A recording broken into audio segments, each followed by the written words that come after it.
হাজুরা বলে, আমি হাঁটু গেড়ে পেয়ারা নবীর সামনে বসেছিলাম, আমার এই মাথার চুলের মধ্যে মুবারক হাত লাগিয়ে বিশ্বনবী নিজে আমাকে আজানের প্রতিটা বাক্য শিক্ষা দিয়েছেন।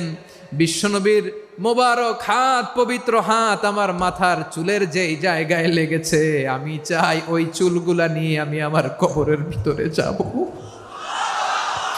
সাইয়েদনা আবু মাহজুরা রাদিয়াল্লাহু তাআলা আনহু ইন্তেকালের আগের পর্যন্ত মাথার সামনের চুলগুলা কাটে নাই।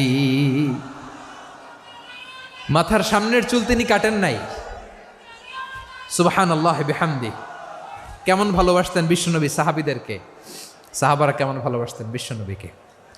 অষ্টম হিজরিতে হুনাইনের যুদ্ধে রাসূল সাল্লাল্লাহু আলাইহি ওয়াসাল্লাম ফিরে আসতেছেন মদিনায়।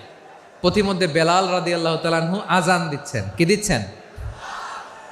তো পাশে ছিল মুশরিকদের একটা পল্লী, কিছু মুশরিক তরুণ